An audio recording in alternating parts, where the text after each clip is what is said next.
आज हम बात करने जा रहे हैं एक ऐसे गरीब किसान की जो बहुत मेहनत पसंद आदमी है, लेकिन उसके पास खुद की कोई ज़मीन नहीं है।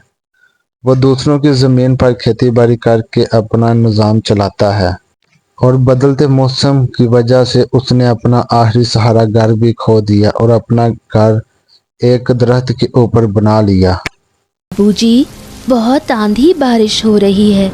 ऐसे में यहाँ रहना बहुत डरावना लग रहा है। अगर हमारा पुराना घर होता तो अच्छा होता। होगा बिटिया, होगा। ये तूफान थमते ही हम फिर से नया घर बनाएंगे। इस बार पहले से बड़ा घर बनाएंगे, ठीक है? घर कैसे बनाएंगे? खाने के लिए पैसे तक नहीं है, घर में एक दाना भी नहीं है, तुम्हारे पास कोई काम नहीं है, फिर हमारा गुजारा कैसे होगा? और तुम बड़े घर के सपने देख रहे हो। अरे भाग्यवान, बिटिया के सामने ऐसी बातें काहे कर रही हो? चुप रहा करो ना थोड़ा। कितनी बार कहा है कि इसकी नजरों के सामने ऐसे अभाव वाले बातें मत किया करो, बेचारी का मन छोटा हो जाएगा। समझती नहीं हो क्या? गरीब घर में पैदा हुई है, गरीब की तरह ही बड़ी होगी। बचपन से सख्त रहना सीखना होगा, नहीं तो बड़ी होकर गरीबी सहन नहीं कर पाएगी। अरे मेरी माँ, बड़ा होते होते क्या मैं गरीब रहूंगा? मैं तो अपनी बेटी की शादी किसी राजकुमार से करूंगा। वो तो कर देना, पहले कल भास्कर बाबू के पास जाकर देखो कोई काम या कुछ उधार पैसे मिलते हैं या नहीं। ओहो, ठीक है, वही करूंगा। और दूसरी तरफ गांव के मुखिया ने गांव की सारी जमीन मोल ले ली थी और सारे किसानों को उसने अपने पास काम पर लगाया हुआ था और वो किसानों पर बहुत ज्यादा जुल्म करता था। हाँ, क्या हुआ देवेंद्र? क्या खबर है तुम्हारी? सुना है कि तूफान में तुम्हारा घर उजड़ गया। तुमने पेड़ के ऊपर घर बना लिया है क्या? अब जी बाबू, आप सही कह रहे हैं। इस बारिश में मौसम में नया घर बनाना मुमकिन नहीं है, इसीलिए पेड़ पर ही आसरा लिया है। और आप तो जानते हैं मेरी अपनी जमीन भी नहीं है। हाँ, ये तो समझ गया। लेकिन तुम सुबह सुबह मेरे घर किस लिए आए हो? कोई मदद चाहिए क्या? अब मदद की जरूरत तो है ही बाबू। दया करके मुझे कोई काम या थोड़े पैसे उधार दे दीजिए। घर में खाने को कुछ भी नहीं है। अरे पागल वागल हो गए हो क्या? इस बारिश तूफान में ही सबका बुरा हाल है, ऊपर से तुम उधार मांग रहे हो मुझसे? हैं? गजब करते हो भाई।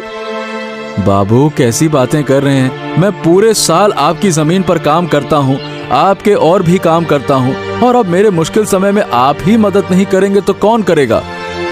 अरे मुझे क्या पता कौन करेगा? मदद देखो, मैं करना तो चाहता हूँ, लेकिन इस समय मुमकिन नहीं है भाई, समझो। हर वक्त सबकी मदद नहीं की जा सकती है ना। आदमी को अपने ही बल पर जीना चाहिए।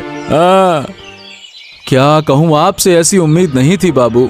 सच कहते हैं गांव वाले, आप एक अत्याचारी मुखिया हैं। आपके जैसे मुखिया की ना इस गांव को हरगिज जरूरत नहीं है। अरे क्या कहा तूने?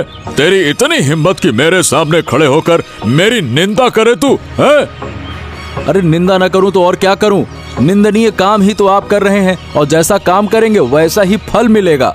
अब सच कह रहा हूं तो आपको मिर्ची लग रही है। बात करते हैं, फालतू के मुखिया हैं आप। ये कहकर देवेंद्र अपने घर को चला जाता है और उसने अपने घर के सामने एक बूढ़ी औरत के साथ मिलकर फसल बोई थी और वो फसल काफी ज्यादा अच्छी हुई थी। क्या हुआ बाबू? आज आपका मूड उतना खराब क्यों है? जरूर किसी से झगड़ा हुआ है। बताइए, मैं मामला निपटा दूंगा। झगड़ा नहीं रे, अपमान। वो ससुरा गरीब देवेंद्र मुझे अपमानित करके गया है। कहता है मैं फालतू का मुखिया हूँ। उस ससुरे की इतनी औकात कि मुझे नीचा दिखाए। मुझे उसका सब कुछ बर्बाद करना होगा। मैं उसे बर्बाद करके छोड़ूंगा। अरे उसका है ही क्या? घर जमीन कुछ है नहीं, आप और क्या बर्बाद करोगे? वो तो पहले से ही बर्बाद है। अरे कुछ ऐसा ढूंढ जिसे नष्ट कर दूं और उसका नुकसान हो। बताओ भाई, क्या जमाना आ गया है? अब तो पेड़ पर घर बन रहे हैं, तो जमीन खरीदने का क्या ही फायदा? बस एक पेड़ लगाओ और जिंदगी भर पेड़ पर ही टंगे रहो।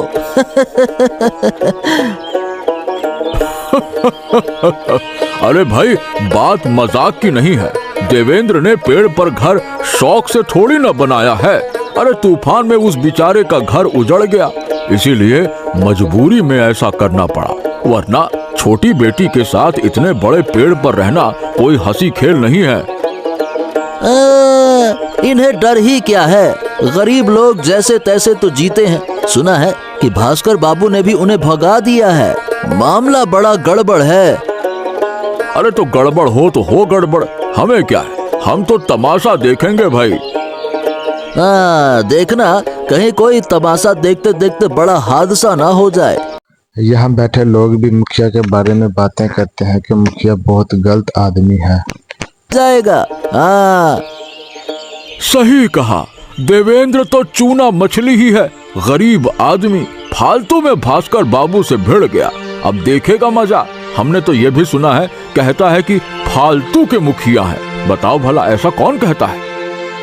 और नहीं तो क्या, आखिर में देखना उसका कहीं पेड़ वाला घर भी न चला जाए। अरे तो फिर बेचारा रहेगा कहाँ? अरे इन्हें हर जगह रहने की आदत होती है, कुकुर मुत्ते होते हैं ये। पानी में मछली की तरह पड़े रहेंगे और जमीन में ऐसे ही कुकुर मुत्ते की तरह। ऐसा कहकर वो वहाँ से चले जाते हैं। सब ठीक है ना? ए भोला, यहाँ तो बहुत फसल है रे, ये तो हम हाथ से ले ही नहीं जा सकते, गाड़ी चाहिए। गाड़ी भर कर फसल ले जानी होगी। हाँ हाँ हाँ हाँ, आप चिंता मत कीजिए बाबू, चोरी करने आए हैं तो पूरी तैयारी के साथ। मैं जानता था कि यहाँ फसल ज्यादा है। और हाँ, ये फसल सबके सामने नहीं रख सकते, छिपा कर रखना होगा। इंतजाम किया है ना? और इसी तरह मुखिया अपने नौकर के साथ मिलकर इस फसल को चोरी करने की सोचता है। अरे वाह, तू तो बड़ा काम का आदमी है, इसी वजह से मैं तुझे अपने पास रखना चाहता हूँ। अच्छा, अब ये बातें छोड़िए, चोरी का काम शुरू कीजिए। पास में ही देवेंद्र का पेड़ वाला घर है, ज्यादा बोलेंगे तो वो देख लेगा। चलिए। अरे हाँ हाँ हाँ, सही कह रहा है, धीरे धीरे बोल। चारों ओर पानी है, एक तो कुछ दिख भी नहीं रहा है। चलने की पानी की आवाज हो रही, आराम से चल, आराम से आराम से। अरे आप रहने दीजिए ना, ये मेरा काम है, बिना आवाज किए मैं सब कर दूंगा, आप बस देखते जाइए। हाँ। मुखिया का आदमी सारी फसल को काट लेता है और जब सुबह होती है तो वो बूढ़ी औरत आती है और वो देखती है कि उसके सारी सर्दियों का राशन चोरी हो चुका है और वो परेशान होकर बोलती है कि हाय हाय रे, किसने मेरा ऐसा सर्वनाश किया? कौन कमबख्त मेरा सर्वनाश कर गया? मैंने किसका क्या बिगाड़ा था? मेरी फसल खाने से उसके पेट में दर्द होगा। तुम लोग देख लेना, तुम मरोगे, गाड़ी के नीचे कुचल कर मरोगे। बूढ़ी माँ, सुबह से ही तुम रो रही हो, हुआ क्या है? मैं सोकर उठी तो देखती हूँ तुम लगातार रो रही हो। तुम लोगों को अब तक कुछ पता ही नहीं चला। उधर देखो, हमारी फसल बर्बाद हो गई, तुम्हारी फसल और मेरी फसल दोनों चली गई। रात को कोई सब काट कर ले गया। हाय हाय, ये क्या कह रही हो तुम? हमें तो ध्यान ही नहीं रहा। उधर तुम्हारा बेटा भी कहाँ गया, ये भी तो पता नहीं चल रहा। देवेंद्र शायद काम ढूंढने गया होगा, जब वो आए तो उससे कहना पता करे किसने ये फसल चुराई है, नहीं तो मेरे श्राप से वो लोग जरूर मरेंगे। ऐसे मत कहो बूढ़ी माँ, किसी को श्राप देना ठीक नहीं। चुप रह, इस फसल से तो हमें और तुझे पूरी बरसात काटनी थी, अब तो एक दाना भी नहीं बचा। अब क्या हम पूरी बरसात भीख मांगकर गुजारेंगे? कुछ ना कुछ उपाय हम जरूर निकालेंगे। किसने फसल चुराई है ये भी हम ढूंढेंगे। तुम चिंता मत करो, जरूर पता करेंगे। अब पता करके भी क्या होगा रे, जो जाना था वो तो गया ही। मेरी पूरी फसल चोरी हो गई, अब मैं पूरी बरसात कैसे काटूं?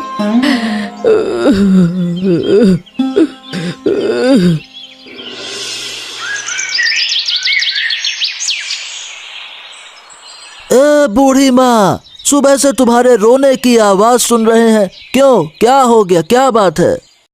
वो आदमी बूढ़ी औरत से पूछता है कि तुम सुबह से रो रही हो, क्या बात है? तो बूढ़ी औरत बताती है कि मेरी फसल सारी चोरी हो गई है। सुनहरी फसलें, वो सब रात को कोई काट कर ले गया। मैंने किसी का क्या बिगाड़ा था? अरे ये क्या कह रही हो? अरे कौन तुम्हारी फसल काट कर ले गया? अच्छा एक बात बताओ, इस खेत में तुम और देवेंद्र दोनों मिलकर फसल उगाए थे ना? हाँ रे हाँ, इसी खेत में हमारा दोनों का भविष्य था। अब क्या होगा? हमें तो सड़क पर भीख मांगनी पड़ेगी। कितनी मेहनत से फसल उगाई थी, मैंने कभी एक दाना भी नष्ट नहीं होने दिया। उस बूढ़ी औरत की बातें सुनकर ये आदमी कहता है कि मुझे लगता है कि देवेंद्र के जो दुश्मन हैं, उन्होंने अपनी दुश्मनी निकालने के लिए ये काम किया है। अरे मुंह काले लोगों की टोली, इसीलिए क्या मेरी फसल भी ले जाओगे? मुझे भी सड़क पर ला दोगे? मेरी जैसी बुढ़िया पर तुम्हें जरा भी दया नहीं आई? ओहो बूढ़ी माँ, अब रोने धोने से कोई फायदा है नहीं। अगर उनमें दया माया होती तो ऐसा काम ही क्यों करते, बताओ भला। तो अब मैं क्या करूं? आगे के दिन कैसे काटूं? तुम लोग ही मेरी मदद करो। ओहो तुम चिंता मत करो बूढ़ी माँ, हम सब गांव वाले हैं ना। जब हम हैं तो तुम्हारा कुछ नहीं बिगड़ेगा। हम सब मिलकर तुम्हारी मदद करेंगे और ये भी पता करेंगे कि ऐसा किसने किया। हाँ, अगर पता कर सकूं तो अच्छा होगा। उनको सजा देंगे। मैं फिर श्राप देती हूँ, उनके पेट में दर्द होगा, पेट खराब होगा, दिन भर जंगल में बैठे रहेंगे। बूढ़ी माँ उस आदमी से ये कह ही रही थी कि इतने में उसका बेटा आ जाता है और वो कहता है कि किसी ने रात को गायब कर दी। अरे मुझे तो कुछ पता ही नहीं चला। मैं तो पूरा दिन गांव गांव काम ढूंढता रहा, इसीलिए मुझे खबर ही नहीं मिली।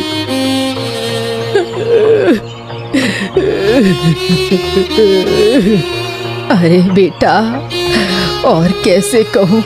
अपनी आंखों से देख ले, हमारे खेत की तरफ देख, जरा सी भी फसल नहीं बची। अब तुम्हारा क्या होगा और मेरा क्या होगा?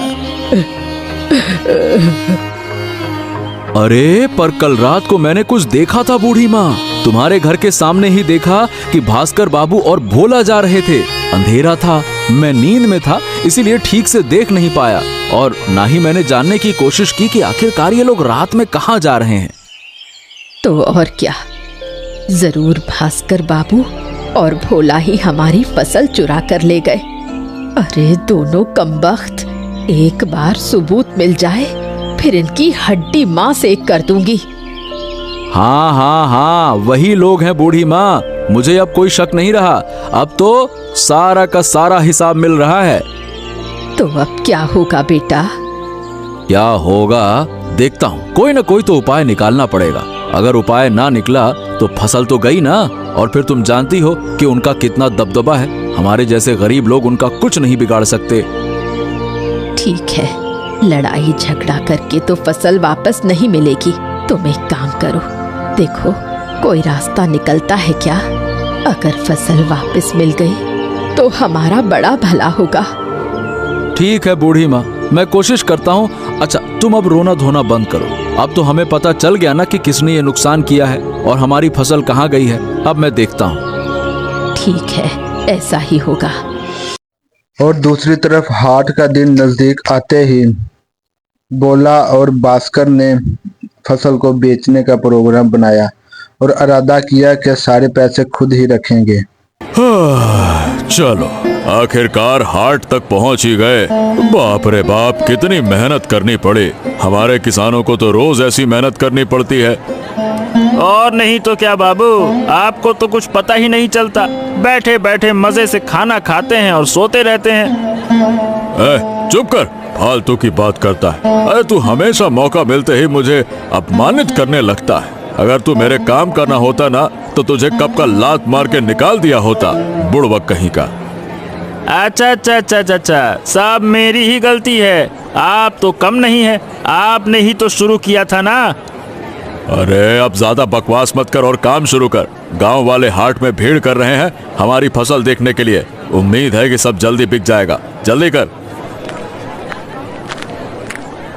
अरे अरे अरे अरे भास्कर बाबू, आप फसल बेचने आ गए। आपको तो कभी देखा नहीं। और ये फसल कहाँ से लाई है? क्यों, तुम्हें क्या लगता है कि मेरी कोई जमीन नहीं है क्या? मेरी जमीन की ही फसल है ये, काट कर लाया हूँ बेचने। अच्छा, देखकर तो नहीं लगता कि आपकी जमीन की फसल है। वैसे भी आपकी जमीन में इस समय कोई फसल तो है नहीं। सच सच बताइए, ये फसल कहाँ से लाए हैं? अरे तू चल जा, भाग यहाँ से। मेरे खरीदार इंतजार कर रहे हैं और तू आया है मुझे कहानी सुनाने। अरे भोला, भगा इसको यहाँ से। उधर गांव वालों को भास्कर और भोले पर शक होने लगा और गांव वाले उसका पीछा करने लगे। बाबू, लगता है कि गांव वाले हमारा पीछा कर रहे हैं। हमें जितना जल्दी हो सके घर लौटना होगा और 1 हफ्ते तक घर से बाहर नहीं निकलेंगे। हाँ रे, ठीक कहा तूने। ऐसे खुलेआम फसल बेचना गलती थी। पूरा गांव जानता है कि देवेंद्र की फसल चोरी हो गई। अब सब हम पर शक कर रहे हैं। अरे तो जल्दी जल्दी चलिए ना। चलिए चलिए चलिए चलिए। अरे अरे अरे अरे अरे अरे अरे अरे मामा रे, अरे मैं मर गया मर गया मर गया। अरे अरे अरे अरे अरे अरे अरे, मेरी कमर टूट गई, मेरा पैर भी गया। अरे क्या हो गया बाबू, ज्यादा चोट लग गई क्या? उठो उठो उठो उठो। यही तो कहता था सावधानी से चला करो, आप तो कभी ध्यान ही नहीं देते। अरे चुप कर रे, मुझे खतरे में छोड़कर भाग गया, तभी मैं हादसे का शिकार हुआ। ऐसा नहीं है बाबू, जल्दी हट गया, आप हट नहीं पाए। अब जल्दी से घर चलना होगा, उधर गांव वाले आ रहे हैं। चलिए। अरे तू पागल हो गया है क्या? मैं इस हालत में चल भी नहीं सकता और ऐसे कैसे घर जाऊंगा? तू मुझे उठा। अरे ये कैसी मुसीबत है, आज हाट आना ही मेरी गलती थी। अब आपको कंधे पर लेकर घर जाना पड़ेगा। चलिए ठीक है, आइए आइए, मेरे कंधे पर चढ़िए, नहीं तो गांव वाले आपको मार मार कर कीमा बना देंगे। चलिए। हाँ देखा भाई, भास्कर बाबू की क्या हालत हो गई है। हम तो बस डर दिखाकर पीछे लगे थे, मगर हादसे का शिकार वो खुद ब खुद हो गए। अच्छा ही हुआ, उन्होंने जो नाइंसाफी की थी उसके लिए तो और बड़ी सजा मिलनी चाहिए थी। इतनी सी सजा से उनका कुछ नहीं बिगड़ेगा। हाँ रे हाँ, बूढ़ी कितनी लाचार औरत है। ऊपर से देवेंद्र के पास कुछ है भी नहीं, वही थोड़ी सी फसल थी ले दे के, वो भी औरों की जमीन पर बोते हैं वो। अब वो भी लुट गया तो बेचारा क्या करेगा।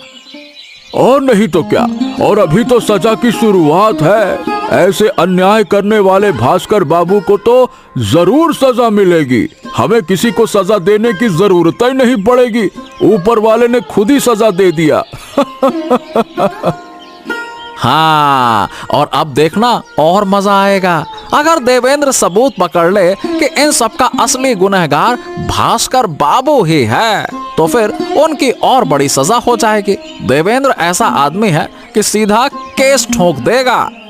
अरे देवेंद्र चाहे केस ना भी लड़े, फिर भी हम उसे समझाएंगे कि केस जरूर करे। भास्कर बाबू को एक अच्छी शिक्षा देना जरूरी है। गांव में बहुत अन्याय किया है उन्होंने।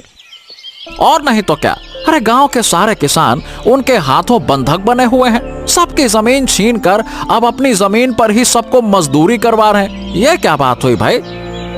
और नहीं तो क्या, बचपन से देख रहा हूँ जिनके पास कभी बहुत जमीन थी वो भी अब भास्कर बाबू के यहाँ मजदूर हैं। अरे भाई, सोचने वाली बात है ना।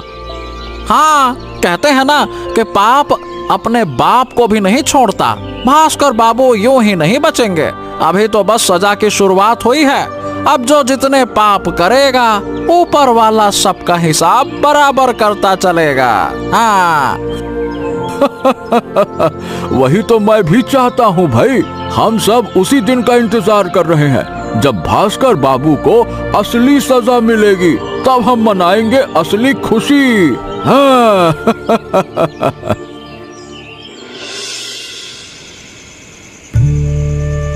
हादसे का शिकार होते ही भास्कर बिस्तर पर पड़ गया और भास्कर की हरकत को देखकर गांव का कोई भी डॉक्टर उसका इलाज करने को नहीं आता था और वो ऐसे ही अपनी बीमारी के साथ उलझता रहा और तकलीफ में रहा। अरे भोला, अब मुझसे नहीं सहा जाता। लगता है मेरी जान निकल जाएगी। तू कुछ कर रे। कितनी बार कहा था कोई डॉक्टर बुला, वैद्य बुला। जितने पैसे लगेंगे मैं दूंगा, जरूरत पड़ी तो जमीन भी बेच दूंगा। अरे बाबू, बात पैसे की नहीं है। इस गांव का कोई वैद्य आपके इलाज को तैयार ही नहीं हुआ। सबको आपके पाप कर्मों का पता चल चुका है, इसीलिए कोई मान नहीं रहा। क्या करूं अब मैं? अरे क्या कह रहा है रे तू? मैं कह रहा हूँ बहुत बहुत बहुत पैसा दूंगा। तू अगर उन्हें लालच देगा तो जरूर आएंगे। बाबू, ये सब मैंने करके देख लिया। मैंने ढेर सारे पैसे देने की बात कही, फिर भी सबने मुझे भगा दिया। अब क्या करूं? तो क्या अब मुझे बिना इलाज के ही मरना होगा? मैं यूं मरना नहीं चाहता रे भोला, मुझे बचा ले। मैं बहुत तकलीफ में हूँ। अरे रे रे रे रे रे रे रे। ये सब सुनकर भोला बाबू से कहता है कि मैं दूसरे गांव जाकर किसी डॉक्टर का पता कर उसे लाता हूँ। और वो जाता है और डॉक्टर को लेकर आता है। तुम मेरा इलाज करो, ये बड़ी बड़ी बातें मत सुनाओ। अच्छा, अभी भी आपका घमंड कम नहीं हुआ। अगर मैं ना आता तो अब तक आप मर चुके होते।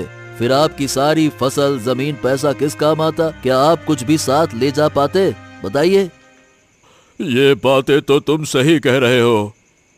हाँ तो सुनिए भास्कर बाबू, इस गांव के गरीब भी इंसान हैं जैसे कि आप। बस फर्क ये है कि आपके पास पैसा है, उनके पास नहीं है। लेकिन मौत के बाद सबको खाली हाथ ही जाना होता है। डॉक्टर की बातें सुनकर बाबू बहुत परेशान हुआ और सोचने लगा कि मैंने सारी उम्र लोगों को बहुत परेशान किया है। और डॉक्टर भी उसे कहता है कि तुमने लोगों को बहुत ज्यादा परेशान किया है, लिहाजा लोगों से माफी मांग, इसलिए इसी में तुम्हारी बेहतरी है। हाँ, ठीक है। अब मैं वैसा जीवन नहीं जीना चाहता।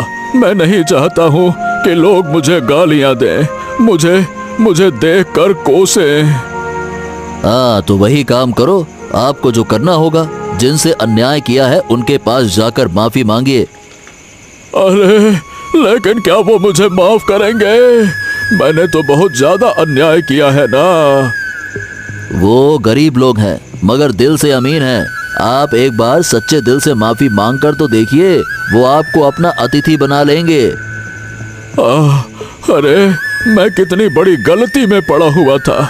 डॉक्टर, तुम्हारा बहुत बहुत धन्यवाद। तुमने मेरी आंखें खोल दी। कल सुबह ही जाकर सबसे माफी मांगूंगा। और जैसे ही सुबह होती है, बाबू गांव में चला जाता है और नियत करता है कि सारे गांव वालों के सामने अपने गुनाहों की माफी मांगेगा। और वो ये सोचता सोचता उस बूढ़ी माँ के घर को चला जाता है। फिर मेरे घर क्यों? कुछ और छीनना बाकी है क्या? मेरे श्राप ने काम कर दिखाया। मैंने कहा था जो मेरा सर्वनाश करेगा वो गाड़ी के नीचे कुचला जाएगा। सही कह रही हो बूढ़ी, तुम्हारा श्राप ही फल गया। इसीलिए मैं आज माफी मांगने आया हूँ। अब मैं कुछ छीनने नहीं बल्कि लौटाने आया हूँ। लौटाने? क्या मतलब? मतलब ये कि जो फसल और पैसे मैंने तुमसे छीन लिए थे उसे वापस देने आया हूँ। तुम और देवेंद्र बांट कर रख लो। अरे अरे अरे, लेकिन अचानक ये बदलाव क्यों बाबू? हाँ, इंसान को बदलने में वक्त नहीं लगता देवेंद्र। मैंने अपनी गलती समझ ली। आज हूँ कल नहीं। इतना पैसा और जमीन लेकर मैं करूँगा क्या? यही तो बाबू, आप पहले क्यों नहीं समझे?